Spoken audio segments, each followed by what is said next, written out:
Hi everybody and welcome to another tutorial, and this one is for very beginners in perspective. Now this is a pre-study I did, and for this I was using the Faber-Castell Aquarelle pencils. But of course first it's best to start with a simple graphite pencil, or in my case a charcoal pencil, and let's see what perspective we have here. Now here you see first the horizon line and the center disappearing point. Now this is a major, important point, because all the lines will disappear towards that point. The one-point perspective is a very ideal way to start getting acquainted with perspective in the landscape. And as you can see, on the side of the roads there are some meadows and stuff. And when you place over a semi-transparent paper, you can see the gray values without getting into much detail. Because first we want to see what this perspective does. Now here on the far distance there are some darker trees, and they're kind of bushes, and of course we have the road markings, which are ideal to get to see the perspective. Now the first marker in this case is 5 centimeters, and I can already see that I made a mistake in my first sketch. I've drawn the first marker too short, so I will correct this. And look at this, that marker is shorter and then getting broader as it comes towards us, so that is also something that you have to keep in mind. That's all observation, so we need to observe as good as possible. Now in the sky there are clouds, and they are heavy with rain. And also here you can see different kinds of gray. Those are gray values. And what you can also hardly noticeable, but you can see them, those are the disappearing lines that are way up in the clouds. Now the clouds way on top are closest to us, while the clouds towards the horizon, and this is my cat Mercy, those will become smaller. Okay, so knowing this, it is time to get into your drawing a little bit further. We have the main lines standing now, and we have the clouds, we can see the road, we can see the marker on the road, and we need to start searching for the gray values that are in the reference photo, and we can start now to copy this into the drawing. Now on my Patreon page I am handing out much more tips, and I record while I draw and I speak at the same time, and I do everything in real time. So maybe that's something for you to check out. But let's continue this drawing. There are different kinds of material that you can use when you are a beginner, artist, I can say. One is, for instance, a blender stick. Now a blender stick is not much more than a rolled up paper, very tight, and you can use that to blend in the pigments into your paper. Now in this case I was using a watercolor paper, which is somewhat coarse, but I can imagine that you could be using graphite pencils or graphite bars, and that is my cat again, and a little bit more smooth paper. I also hope that you will check out different kinds of paper.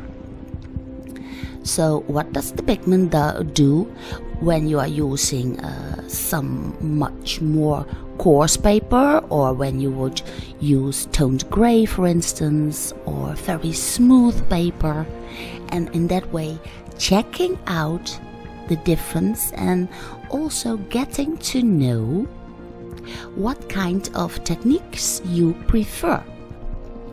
So try out more sketches using one reference photo. Now this is a photo from my landscape scrapbook, and I have pasted in all kinds of landscapes, and then I'm using different kinds of material to get to know and to train myself in getting better at drawing landscapes and perspective. What you saw me showing a few minutes ago was the pencil eraser, which is the Koh-i-Noor pencil eraser, and that is very handy for drawing in grasses. You kind of erase with them, and here of course the blender stick I'm also using for the side of the road, and you can see how quickly you can give some effects with that. And that was the pencil eraser. You can draw out some grasses, for instance, by simply erasing away the pigments from your drawing paper.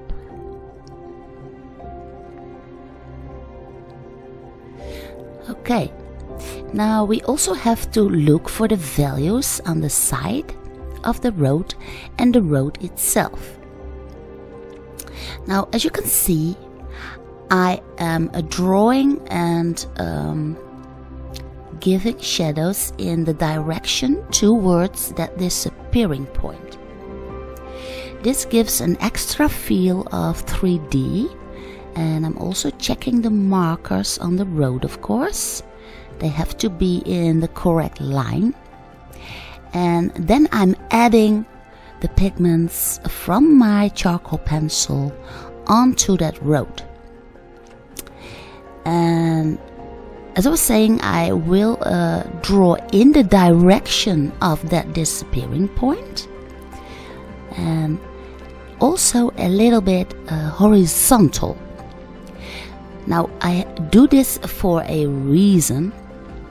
The road is man-made and mechanical, while the sides of the road are all about grasses and bushes, so I try to draw those in as organic as possible. And what you get then is a great difference between the road part, which is mechanically made, and the sides of the roads, which are very organic. So this is a very, very handy tip for if you are a beginner artist, that you can make use of the direction of drawing.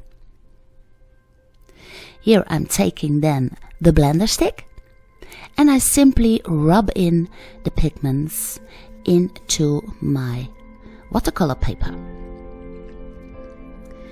And the effect will be quite different once you use the smoother paper. It will be a little bit better, I think. It will be more stunning to see. But for just a starter drawing, you can just use any kind of paper you have, as long as it's cheap. And I had a lot of this watercolor paper, so I'm using it for sketching. Once you are very happy with a sketch, then it is time to pick out the more expensive paper. But first you want to get the feel of the gray values and what is dark, what is light, and the differences between them. And then you can get the most contrast and the biggest 3D effect as possible to get you started and to get to know the perspective. Here in the clouds I'm also adding some extra value, and you can see the darkest values are way up in the sky. The bushes that are kind of counter lighted by the sun, that is way in the back.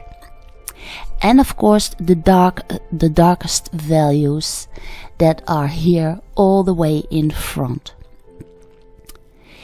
And you get some kind of a suction towards that disappearing point on the horizon. So that is why I've picked this picture of that deserted road going to somewhere, as is our art studies, of course. They are all going somewhere, and they all lead towards becoming that better artist, of course. And by simply playing around with the light and the dark values, you will learn a lot. So I really hope you enjoyed this tutorial, and thank you for watching. I hope you will give it a very big like and make as many studies of one reference picture as you can in different material. Well, maybe I will see you on my Patreon page. If you want to support me there, that would be great. But in any case, I will see you again next Friday here on YouTube.